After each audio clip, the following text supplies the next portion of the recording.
اکرم، inspector صاحب کے لیے کچھ کھانے پینے کو منگاؤ، یہ تو گھر کے جمائی راجا ہو گئے ہیں جو کبھی بھی آٹا پکتے ہیں۔ شارف نے صوفے پر بیٹھتے ہوئے اس کے ہر دوسرے تیسرے دن آنے پر چوٹ کی، لیکن وہ کہتے ہیں نا کہ پولیس والے ڈھیٹ مٹی کے بنے ہوتے ہیں۔ سارم بھی اسی مٹی کا بنا ہوا تھا۔ چیکنگ شروع ہو چکی تھی۔ سارم کے ساتھ آئے پولیس والوں نے ہال کا ستیہ ناش کر دیا تھا۔ یہ تو شکر تھا کہ ڈیول وہاں پہ موجود نہیں تھا، ورنہ گندگی اور بے ترتیبی سے اسے نفرت تھی۔ مجھے اندازہ نہیں تھا کہ دبئی کے پولیس والے اتنے ظالم ہوتے ہیں۔ سارم نے اپنے پیچھے سے نرمی سے آواز سنی، مڑ کے پیچھے دیکھا تو پیچھے ایک خوبصورت لیکن نازک سی لڑکی کھڑی تھی۔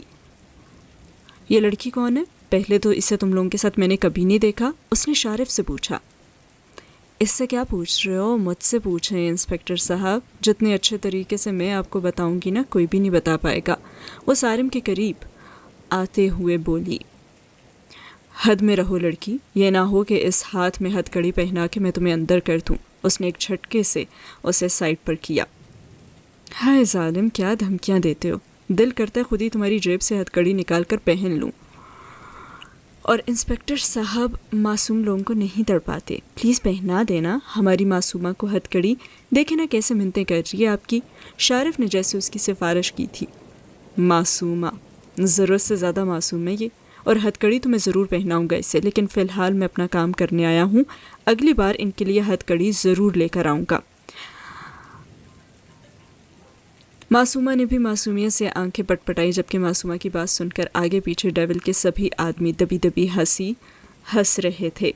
یہ تو شکر تھا کہ دبئی کی پولیس کو اردو نہیں آتی تھی، جبکہ معصومہ ابھی بھی محبت پاش نظروں سے گھورے جا رہی تھی۔ اس کی نظروں سے تنگ آ کر سارم نے پولیس والوں کو چلنے کا ہی آرڈر کر دیا۔ کیا دبئی کے پولیس والے اتنے پیارے ہوتے ہیں؟ معصومہ ابھی تک اس دروازے کو ہی گھور رہی تھی جہاں سے سارم نکلا تھا۔ یہ بندہ شادی شدہ ہے، ایک بچی کا باپ ہے۔ معصومہ کی بڑبڑاہٹ سن کر شارف تیزی سے بولا۔ پھر بھی ہے تو بہت ہینڈسم۔ معصومہ نے اس کی شادی شدہ ہونے کا کوئی اثر لیا ہی نہیں۔ ڈیول سے بھی زیادہ؟ شارف نے پوچھا، کیونکہ ایسا پہلی بار ہوا تھا کہ کوئی لڑکی یارم کو چھوڑ کر کسی دوسرے آدمی کے بارے میں بات کرے۔ ارے ڈیول سر کے ساتھ تو وہ چڑیل ہمیشہ چپکی رہتی ہے۔ ویسے ان دونوں میں کچھ چل رہا ہے کیا؟ معصومہ نے پوچھا۔ ہاں چل رہا ہے، 6 سال سے تو یک طرفہ ہی چل رہا ہے۔ لیلا ڈیول سے محبت کرتی ہے، لیکن ڈیول کی نظر میں اس کے جذبات کی کوئی اہمیت ہے ہی نہیں، شارف نے اسے بتایا۔ اور اکڑتی تو ایسے ہے جیسے ڈیول سر اس کے معصومہ کو لیلا کچھ خاص پسند نہیں آئی تھی۔ یارم کے جانے کے بعد اس نے سارا گھر شیشے کی طرح چمکا دیا تھا۔ ایک ایک چیز کو رگڑ رگڑ کر اس نے صاف کر دیا تھا۔ چھوٹا سا گھر تھا، فٹافٹ صاف ہو گیا تھا۔ اس کے بعد وہ کچن میں آئی اور وہی عمل اس نے کچن میں دہرایا۔ کچن میں کھانے پینے کی ہر چیز موجود تھی، لیکن وہ جانتی تھی اس کے شوہر کا راستہ پیٹ سے نہیں بلکہ صاف ستھرائی سے نکلتا ہے۔ لیکن وہ اسے بھوکا بھی تو نہیں مار سکتی تھی، کھانے کے لیے بھی کچھ نہ کچھ تو بنانا ہی تھا اسے۔ پھر بہت سوچ بچار کر کے اس نے دال چاول ہی بنا دیے، کیونکہ وہی اسے نظر آئے تھے۔ حد ہے، مطلب اب میں اپنے شوہر کے لیے زندگی میں پہلی بار کچھ بنانے جا رہی ہوں تو کیا دال چاول بنا کے دوں گی؟ کیا سوچیں گے وہ میرے بارے میں کہ مجھے کچھ بھی نہیں بنانا آتا؟ ہاں تو ان کے سوچنے سے پہلے میں بتا دوں گی کہ میں سب کچھ بنا لیتی ہوں، لیکن گھر میں تھا ہی یہی تو میں نے بنا دیا۔ یہی ٹھیک ہے۔ میں بھی نہ پتہ نہیں کیا کیا سوچتی رہتی ہوں۔ اپنی تمام تر سوچوں کو ایک طرف رکھ کر وہ کھانا بنانے میں جھٹ گئی۔ ابھی اس نے دال چاول صاف کر کے رکھے ہی تھے، جو کہ پہلے سے ہی صاف تھے، کہ دروازے کی بیل بجی۔ ہے یہ کون آ گیا ہے؟ جو بھی آیا ہے وہ عربی میں بات نہ کرتا ہو، اسے تو میری کوئی بات سمجھ میں ہی نہیں آئے گی نا۔ چلو میں تو پھر اشاروں سے سمجھا لوں گی۔ وہ کیسے سمجھائے گا؟ یہی سب سوچتے ہوئے وہ دروازے تک آئی تھی۔ دروازہ کھولا تو سامنے 3 خواتین کھڑی تھیں۔ السلام علیکم، ہم آپ کے پڑوسی ہیں، یہ ساتھ والے ہی فلیٹ میں رہتی ہیں، ایک عورت نے میٹھے لہجے میں کہا۔ وعلیکم السلام، آئیں اندر آئیں۔ اسے امید نہ کہ دبئی میں اردو میں بات کرنے والی کوئی عورت بھی اسے مل جائے گی۔ بیٹا آپ کو پہلے کبھی یہاں نہیں دیکھا؟ وہ لڑکا جو اس فلیٹ میں رہتا ہے اس کو تو ہم اکثر آتے جاتے دیکھتے رہتے ہیں، آپ آج آئی ہیں کیا؟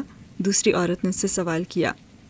نہیں آنٹی، میں تو کل ہی آئی تھی، میں ان کی بیوی ہوں، شادی کے بعد میں پہلی بار یہاں آئی ہوں۔ اس نے فون پر نکاح والی بات کو بتانا کچھ مناسب نہیں سمجھا تھا۔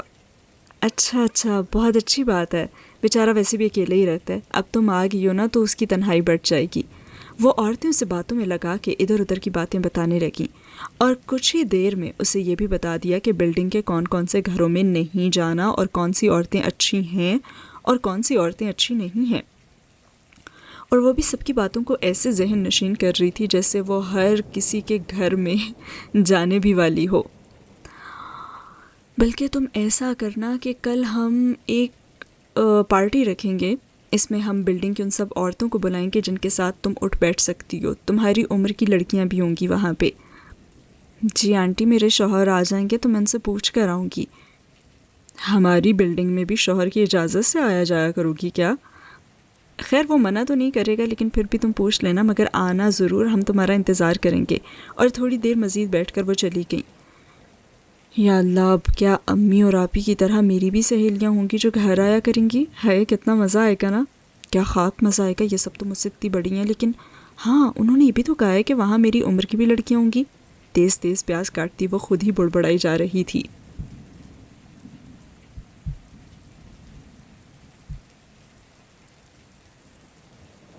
آج صبح سے ہی یارم لیلا کے ہاتھ نہیں لگا، وہ اپنے کام نپٹا رہا تھا اور لیلا بن پانی کے مچھلی بن رہی۔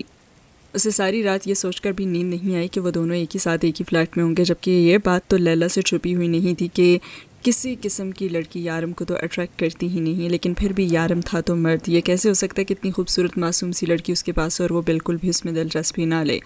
لیکن ہاں وہ مجھ سے زیادہ خوبصورت تو نہیں، میں کیوں اتنی خوفزدہ ہو رہی ہوں؟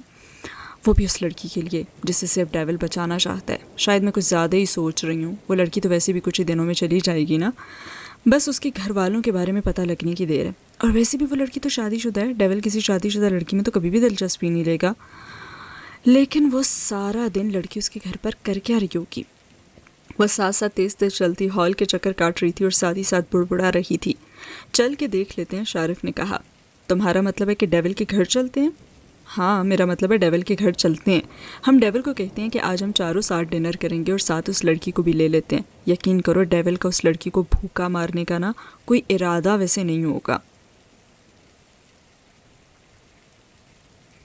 تم تینوں گاڑی میں بیٹھو، میں تب تک اس کو لے کے آتا ہوں، یارم کہہ کر جانے لگا، لیکن لیلا بھی جلدی سے گاڑی سے باہر نکلی۔ ڈیول نہ جانے وہ لڑکی تیار ہونے میں کتنا ٹائم لگائے گی، میرا خیال ہے ہمیں بھی اوپر ہی انتظار کرنا چاہیے، ایسے گاڑی میں بیٹھے رہنا اچھا نہیں لگتا۔ اپنی بات ختم کر کے اس نے فوراً شارف کو اشارہ کیا جو اس کے ہاں میں ہاں ملانے لگا۔ یارم ان کی بحث سنے بغیر ہی آگے نکل گیا اور وہ تینوں بھی اس کے پیچھے آ گئے اور اس نے دروازہ کھٹکھٹایا جو اندر سے لاکڈ تھا۔ روح تو جیسے اسی کے انتظار میں کھڑی تھی، فوراً دروازہ کھل گیا۔ بنا پوچھے دروازہ کیوں کھولا تم نے؟ ہماری جگہ کوئی اور بھی تو آ سکتا تھا نا، احتیاط کرنا۔ یارم کا لہجہ ذرا سخت تھا۔ جی مجھے لگا اب کون آئے گا آپ کے علاوہ، اسی لیے بنا پوچھے دروازہ کھول دیا، وہ اپنی انگلیاں مروڑتے ہوئے بولی۔ ہاں ٹھیک ہے، لیکن آئندہ احتیاط کرنا۔ اچھا خیر جلدی سے تیار ہو جاؤ، ہم باہر جا رہے ہیں ڈنر کرنے۔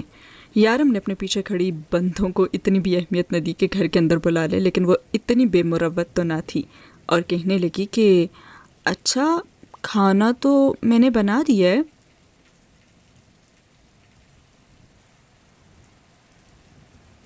میرا مطلب ہے آپ نے بتایا نہیں کہ ہم شام میں کہیں باہر جانے والے ہیں نا، اسی لیے میں نے کھانا بنا دیا، وہ پریشانی سے بولی۔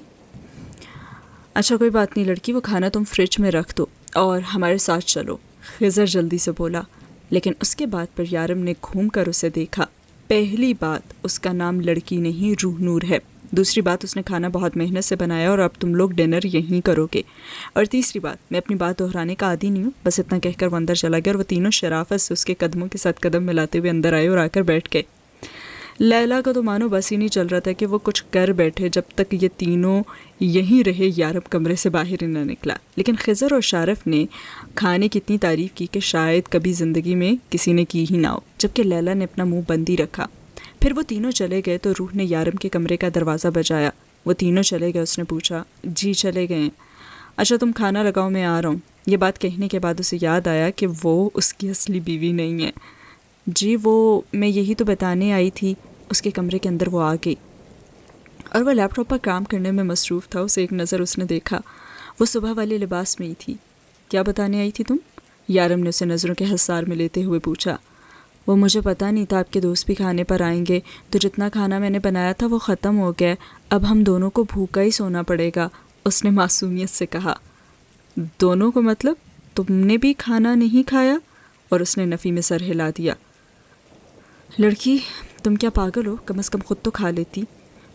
وہ دن میں مجھے لگا شاید آپ واپس آئیں گے، لیکن آپ آئے ہی نہیں تو مجھے بھی خیال نہیں آیا کھانا کھانے کا، لیکن ابھی بہت بھوک لگی ہے۔ معصومیت ہی تھی۔ اور آپ اپنے دوست کے سامنے کہہ رہے تھے کہ میرا نام روح نور ہے اور خود مجھے لڑکی کہہ کے بلا رہے ہیں۔ اس نے مزید منہ پھلایا۔ اچھا جاؤ تیار ہو جاؤ، باہر چلتے ہیں، کچھ کھاتے ہیں۔ اگر بات صرف اس کی اپنی ہوتی تو وہ رات بنا کھائے بھی رہ لیتا، لیکن یہ لڑکی اس کے گھر کی مہمان تھی۔ آج نہیں تو کل اسے چلے ہی جانا تھا، اور سچ تھا وہ اسے بھوکا نہیں مار سکتا تھا، اور دوپہر میں بھی تو اس نے کچھ نہیں کھایا تھا۔ ارے تیار کیا ہونا ہے، صرف عبایا ہی تو ڈالنا ہے، ابھی 2 منٹ میں ہو جائے گا۔ اور بس وہ دوسرے کمرے میں گئی اور 2 منٹ میں واپس آ گئی۔ چلیں؟ اس نے دروازے ذرا جھانک کر پوچھا۔ چلیں، وہ اسی کے انداز میں بولا اور پھر باہر نکل آیا۔ ویسے میری کل والی بات پر عمل نہیں کیا آپ نے؟ اس کے ساتھ لفٹ کے اندر جاتی ہوئی بولی۔ کون سی بات؟ یارم نے پوچھا۔ ارے وہ صدقہ جاریہ والی بات۔ ڈمپل ایک بار پھر سے ابھرا تھا، لیکن اس بار اس نے چھپانے کی کوشش نہیں کی تھی، اور سین ہوا یہاں پہ ختم۔ گاڑی میں وہ مسلسل اس سے کچھ نہ کچھ بات کر رہی تھی، کبھی اس سے پوچھتی کہ اس کا پسندیدہ کلر کون سا ہے، تو کبھی پوچھتی کہ اسے کھانے میں کیا پسند ہے۔ پہلے تو وہ اگنور کرتا رہا اور پھر کہا کہ یہ سب کچھ تمہارے جاننے کے لیے نہیں ہے۔ ارے ایسے کیسے میرے جاننے کے لیے نہیں ہے؟ اگر مجھے آپ کی پسند یا ناپسند معلوم ہی نہیں ہوگی تو کیسے آپ کی پسند پر چلوں گی؟ آپ مجھے بتا دیں آپ کو کھانے میں کیا پسند ہے، میں آپ کی پسند کی ساری ڈشز بناؤں گی، اور جو نہیں آتی وہ بھی میں سیکھ لوں گی۔ پر آپ کو ایک اور بات تو میں نے بتائی ہی نہیں۔ آج نا دوپہر میں 3 عورتیں آئی تھیں ہمارے گھر، وہ کہہ رہی تھیں کہ ہمارے پڑوس سے ہیں وہ، انہوں نے مجھے پارٹی پر بلایا ہے، تو کیا میں چلی جاؤں؟ وہ تیز تیز بولتی اس سے پوچھنے لگی۔ نہیں، کہیں بھی جانے کی ضرورت نہیں ہے، گھر پہ رہا کرو، کوئی بھی ہو دروازہ مت کھولا کرو، یارم نے ایک ہی جملے میں جواب دیا۔ ارے کوئی نہیں نا، وہ اتنے پیار سے بلا رہی تھی، میرے خیال میں تو مجھے جانا چاہیے، اس طرح تو انہیں برا بھی لگ سکتا ہے نا۔ میں نے کہا نا تم کہیں نہیں جاؤ گی، اور اس بار یارم کے لہجے میں تھوڑی سی سختی تھی، وہی سختی جو گھر آنے پر بنا پوچھے دروازہ کھولنے پر تھی۔ ٹھیک ہے میں نہیں جاؤں گی، لیکن وہ آنٹیاں کہہ رہی تھیں وہاں میری عمر کی بھی لڑکیاں ہوں گی، اور بتا رہی تھی کہ ہماری بلڈنگ میں کون کون سے لوگ اچھے نہیں ہیں اور ان سے بات مت کرنا۔ یارم کو جو لگا تھا اس پر سختی کرنے سے وہ بولنا بند کر دی کہ اس کی غلط فہمی تھی، آگے 2 منٹ ہی دور ہو چکی تھی وہ اس کی غلط فہمی۔ تم کتنا بولتی ہو لڑکی، اتنا کیسے بول لیتی ہو؟ یہ بھی نہیں پوچھ سکتا کہ تم کیا کھاتی ہو؟ چونٹی جتنا تو کھاتی ہو تم، ہڈیوں کا ڈھانچہ بھی تم سے زیادہ وزنی ہوتا ہوگا۔ اب تھوڑی دیر نا خاموش ہو کر بیٹھ جاؤ تاکہ میں سکون سے ڈرائیونگ کر سکوں۔ ٹھیک ہے، اب میں کچھ نہیں بولوں گی، آپ سکون سے گاڑی چلائیں، میں تو ویسے بھی کچھ نہیں بولتی ہوں، گھر میں مجھے کوئی بولنے بھی نہیں دیتا، ماریا آپی، رانیہ آپی، دانیہ آپی وہ تو مجھے بات ہی نہیں کرنے دیتی تھی، اور جب کوئی مہمان بھی آتا تھا نا تو امی کہتی تھی یہ تو گونگی ہے، لیکن فاطمہ بھی کہتی تھی تم اپنے شوہر سے باتیں کرنا بہت ساری۔ بولتے بولتے وہ ایک بار پھر سے شروع ہو گئی جب یارم نے اسے سخت نگاہوں سے گھورا۔ اچھا میں ابھی کچھ نہیں بولوں گی، پکا وعدہ۔ اپنے ہونٹوں پر انگلی رکھتے ہوئے وہ سیدھی ہو کر بیٹھ گئی۔ گڈ گرل، گھر جا کے جتنا مرضی بول لینا، ڈرائیونگ کے دوران مجھے بالکل بات سننا پسند نہیں ہے۔ اس کا اس طرح سے اداس ہو کر بیٹھنا اسے پسند نہیں آیا تو اس نے صفائی دی۔ اس کی بات پر اس نے صرف گردن ہلائی اور بولی کچھ نہیں، اور پھر سارے راستے وہ خاموش ہی رہی۔ لیلا کا کلب آنے کا ارادہ تھا جو کینسل ہو گیا، وہ سیدھی اپنے گھر میں آئی تھی اور اب دائیں سے بائیں گھوم رہی تھی۔ وہ لڑکی یارم کے گھر پر اس طرح سے رہ رہی تھی جیسے اس کی اصلی بیوی ہو، کیسے اپنی مرضی سے ہر طرف گھوم پھر رہی تھی، اس کی ہمت کیسے ہوئی کھانا بنانے کی۔ یہ تو شکر تھا کہ یارم اسے کوئی اہمیت نہیں دے رہا تھا۔ ان لوگوں کے آتے یارم کمرے میں چلا گیا، جبکہ خضر کے پوچھنے پر یارم نے اسے بتایا کہ وہ دوسرے کمرے میں سوتی ہے، اور بات جان کر لیلا کو بہت ہی سکون ملا تھا۔ تم میری جگہ کسی کو نہیں دو گے، میں جانتی ہوں ڈیول، تمہاری آخری منزل تو میں ہی ہوں، تمہیں مجھ تک ہی آنا ہوگا۔ اس لڑکی کو تو میں جلد سے جلد یہاں سے ہٹاؤں گی۔ میں تو ویسے اس معصومہ سے ڈر رہی تھی جس کو ڈیول نے دوسری بار دیکھنا بھی گوارا نہیں کیا، لیکن یہ لڑکی، اس کا تو مجھے کچھ کرنا ہوگا۔ مجھے اس لڑکی کے گھر والوں کے بارے میں نا جلدی سے جلدی پتہ کرنا ہوگا، اور جتنا جلدی ہو سکے ڈیول کے گھر سے تو اسے مجھے نکالنا ہی ہوگا۔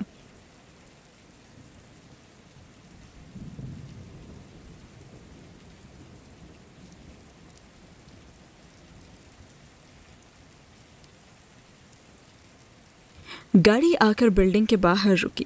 ساری ڈرائیونگ کے دوران وہ ایک لفظ بھی نہیں بولی تھی۔ تم چلو اوپر، میں گاڑی پارک کر کے آتا ہوں، اس نے روح کی طرف دیکھتے ہوئے کہا، جبکہ روح دوسری طرف منہ پھیرے سیٹ سے سر ٹکائے بیٹھی تھی۔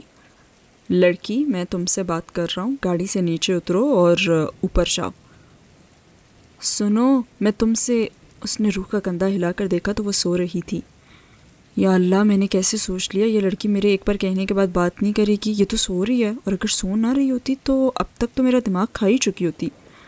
روح اٹھو، اوپر جاؤ، اس نے ایک بار پھر سے اس کا کندھا ہلایا لیکن وہ اٹھی نہیں۔ ایک پل کے لیے یارم کو تو اس کی نیند پر رشک آیا۔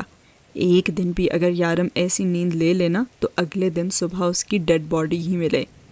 گاڑی پارک کرنے کے لیے وہ اسے اپنے ساتھ ہی لے گیا۔ واپسی پر دوسری طرف سے آ کر اس نے اسے اٹھایا لیکن وہ پھر بھی نہیں اٹھی۔ اسے اس طرح بے خبر نیند سوتے ہوئے بے ساختہ اس کے گال پر ڈمپل نمایاں ہوا، وہ خود بھی نہیں جانتا تھا کہ صدقہ جاریہ والی بات یاد کر کے آج یہ ڈمپل اس نے کتنے لوگوں سے چھپایا تھا۔ اسے یاد بھی نہیں تھا کہ روح کے آنے سے پہلے وہ کب آخری بار مسکرایا تھا۔ اس نے آہستہ سے روح کو باہر لانے کی کوشش کی اور پھر اسے لفٹ سے لے کر وہ اوپر آ گیا اور اپنے فلیٹ کا بٹن اس نے پریس کیا۔ لیکن اگلے ہی پل نظر روح کے چہرے پر پڑی جہاں شرارتی سی مسکان کھلی ہوئی تھی۔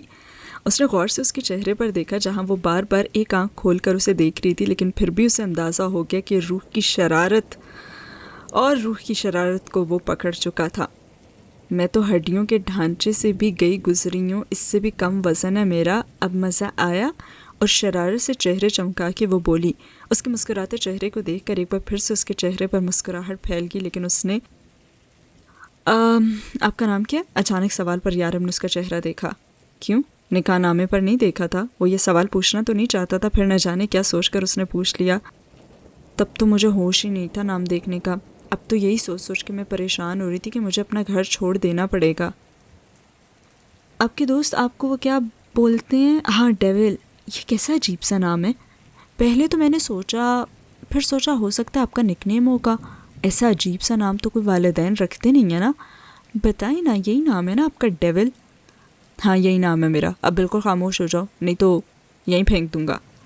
نہیں، پھینکنے کی ضرورت نہیں ہے، وہ جلدی سے بولی، کیونکہ اپنی شرارت کے وقت اسے یاد نہیں آیا تھا کہ وہ کتنا شرمندہ بھی ہو سکتی تھی، اور ہڈیوں کا ڈھانچہ وہ نہیں تھی، شاید وہ یہی ثابت کرنا چاہتی تھی، لیکن تب اس بات کا احساس اسے نہیں تھا۔ خیر،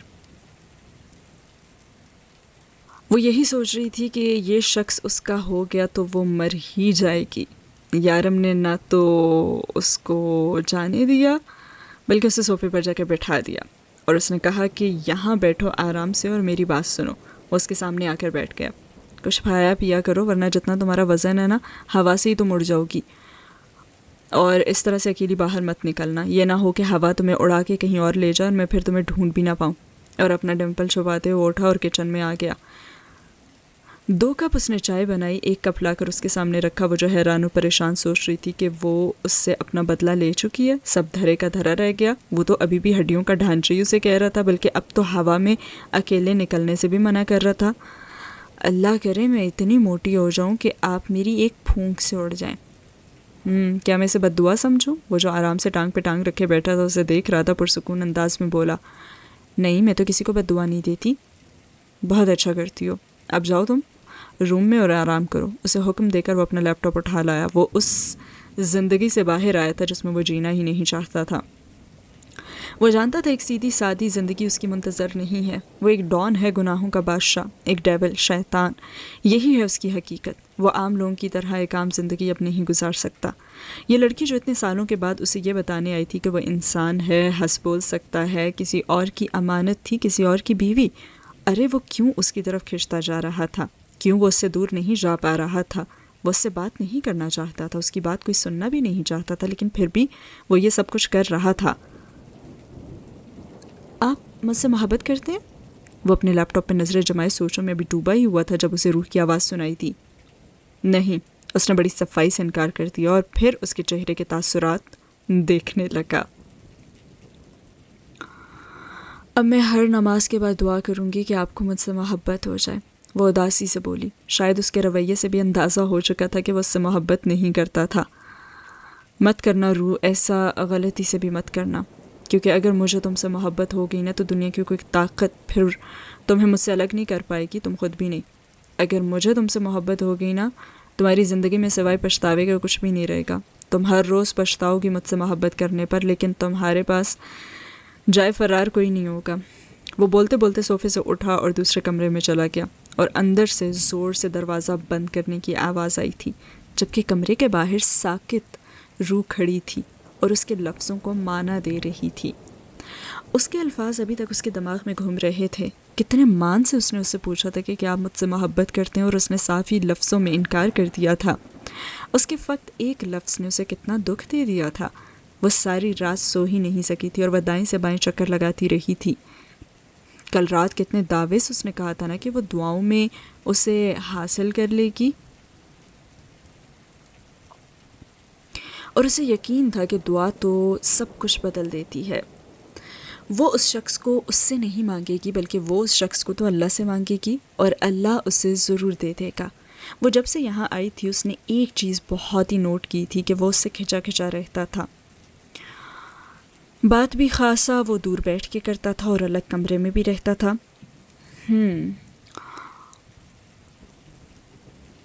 جو بھی تھا جیسا بھی تھا وہ اس کی فکر تو کرتا ہی تھا. اس کی نیند میں ہونے کے خیال سے وہ اسے اکیلا چھوڑ بھی نہیں آیا تھا، لیکن پھر بھی وہ کہتا ہے کہ وہ اس سے محبت نہیں کرتا. ایک بار پھر سے اس کے چہرے پر اداسی چھا گئی تھی. ہاں تو اتنی جلدی محبت تھوڑی نہ ہو جائے گی، محبت ہونے میں تو بہت وقت لگتا ہے نا.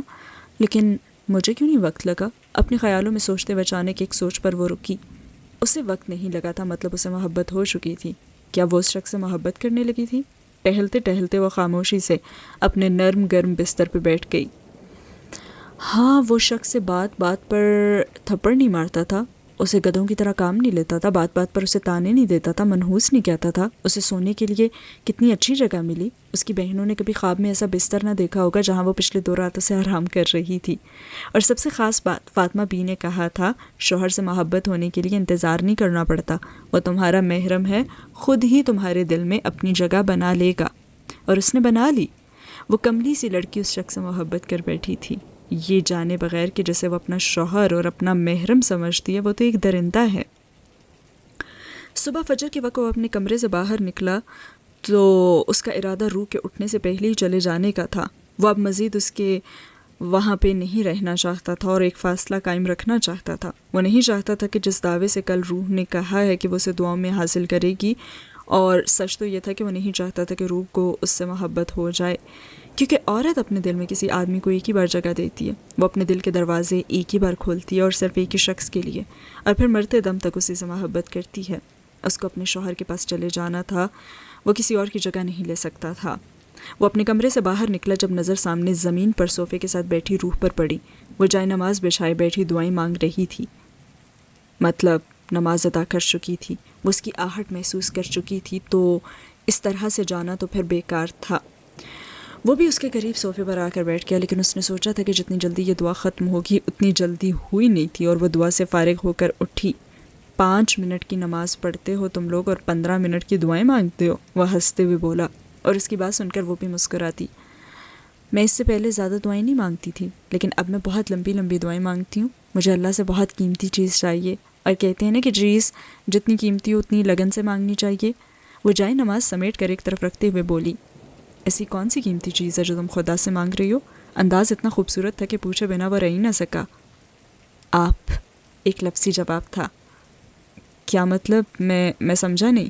اور وہ واقعی سمجھا نہیں تھا. مطلب میں آپ کو مانگ رہی تھی. میں نے کہا تھا نا کل رات آپ سے کہ میں اللہ سے دعا کروں گی کہ آپ کو مجھ سے محبت ہو جائے. اتنی قیمتی چیز مانگ رہی ہوں خدا سے تو وقت تو لگے گا ہی نا. اور وہ معصومیت سے کہتی ہوئی اس کے دل کی دنیا ہلا گئی تھی. لیکن اس کے بارے میں بھی مشہور تھا کہ ڈیول اپنے سینے میں دل رکھتا ہی نہیں ہے. اگر دل ہی نہ تھا تو پھر دل کی دنیا کے ہلنے کا کیا ہی ڈر. لیکن اگلے پل سوچوں میں ڈوبے ہوئے یارم کو اپنے چہرے پر نرم و گرم ہوا محسوس ہوئی. یہ کون سا طلسم پھونک رہی ہو تم مجھ پر؟ اسے خود پر پھونک مارتے دیکھ کر اس نے پوچھا. ارے طلسم نہیں پھونک رہی، دعا مانگ رہی ہوں تاکہ آپ کو کسی کی نظر نہ لگے، لڑکیاں آپ سے دور رہیں، آپ خیر سے جائیں اور خیر سے آئیں. باقی کچھ نہیں، لیکن یہ لڑکیاں دور رہنے والے بات پر یارم کے چہرے پر مسکراہٹ آئی تھی، اور اس کا مسکراتا ہوا چہرہ دیکھ کر روح پر بھی یہ راز کھلا تھا کہ وہ ایک نہیں بلکہ 2 ڈمپلز کا مالک تھا. وہ بنا اس سے کچھ بولے باہر کے دروازے کی طرف جانے لگا جب آواز آئی، فی امان اللہ، یعنی اللہ کی امان میں. ایک بار پھر سے مسکراہٹ کھلی تھی۔ اللہ حافظ، یہ 2 لفظ اس نے بہت عرصے بعد استعمال کیے تھے۔ دبئی جیسے اسلامک ملک میں رہنے کے بعد بھی لوگ یہاں انگریزوں کے طرز زندگی اپنائے ہوئے تھے، لیکن آج اتنے دنوں کے بعد کسی کو اپنے سامنے نماز پڑھتے ہوئے دیکھ کر اسے یاد آیا کہ وہ بھی مسلمان ہے۔ اس کی صرف اللہ حافظ کہنے پر وہ ایسے شرمائی تھی جیسے خدا نخواستہ اس نے پتہ نہیں کیا ہی کہہ دیا ہو اس سے۔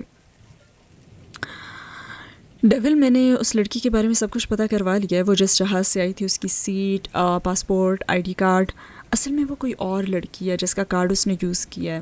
اس کا نکاح ہوا تھا موبائل فون پر، شیخ رمیز اس کا شوہر ہے، اور میں نے اس لڑکی کا سارا بایو ڈیٹا بھی نکلوا لیا ہے۔ اس کا گھر کہاں ہے، وہ کہاں رہتی ہے، اس کے گھر میں کون کون ہے، میں نے سب کچھ پیپر میں لکھ دیا ہے۔ لیلا تیز تیز اس کے ساتھ چلتی ہوئی پیپر اس کے سامنے کرتی ہوئی بتا رہی تھی۔ یارم نے وہ کاغذ اس کے ہاتھ سے لیا اور کئی ٹکڑے کر ڈالے۔ تم لوگوں کو میری ایک بات سمجھ میں نہیں آ رہی؟ لیلا، میں نے کہا کہ ضروری کام پر دھیان دو، اور یہ لڑکی ہمارا کام نہیں ہے۔ کاغذ کو ٹکڑوں کی شکل میں دیتے ہوئے اسے لیلا کے ہاتھ پہ ہاتھ رکھا، جبکہ لیلا پھٹی پھٹی آنکھوں سے اپنا ہی ہاتھ دیکھ رہی تھی۔ ڈیول، میں نے اتنی محنت سے، بہتر ہوگا کہ اپنی محنت ضروری کام پہ صرف کرو، اور آئندہ میں یہ فضول کے کام کرتے ہوئے تمہیں نہ دیکھوں۔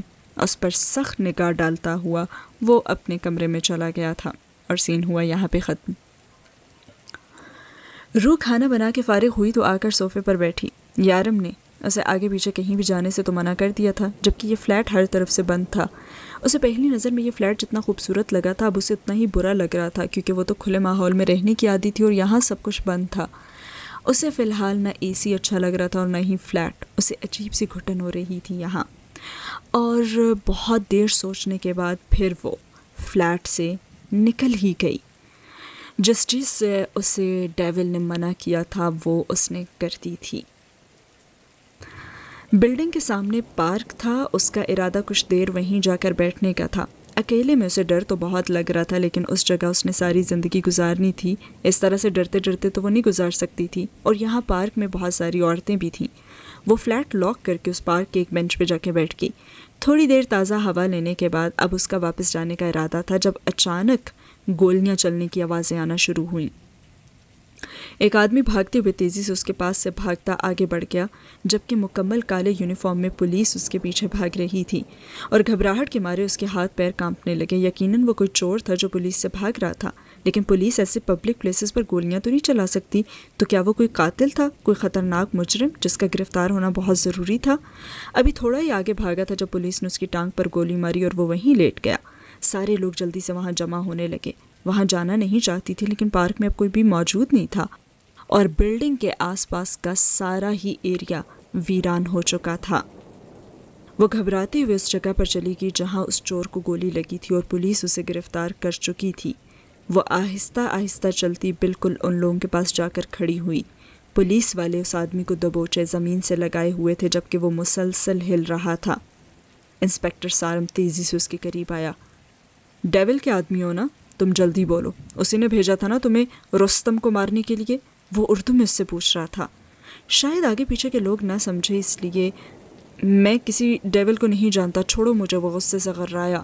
ہاں بالکل، تم کیسے کسی ڈیول کو جانتے ہوگے؟ تم تو اس کے وفادار آدمی ہو۔ ڈیول کے تو سبھی آدمی اس پر جان دیتے ہیں، لیکن افسوس تم پولیس کی گولی سے ہی مرو گے۔ اور اگلے ہی لمحے سارم نے ریوالور کی نوک اس کے سر پر رکھی، لیکن اس سے پہلے کہ ریوالور گولی چلتی، اس آدمی نے اپنی گردن میں لٹکا ہوا ہڈی نما پینڈا اپنے منہ میں ڈال دیا، اور روح کو کچھ سمجھ میں نہ آیا۔ پتہ چلا تو اتنا کہ اس ہڈی میں زہر تھا، اور اب وہ آدمی مر چکا تھا۔ زندگی میں پہلی بار اس نے اپنی نگاہوں کے سامنے کسی کو یوں مرتے ہوئے دیکھا تھا۔ اس کے کانپتے ہاتھ پیر اس کا ساتھ چھوڑ چکے تھے۔ اگلے ہی لمحے وہ زمین بوس ہو گئی تھی۔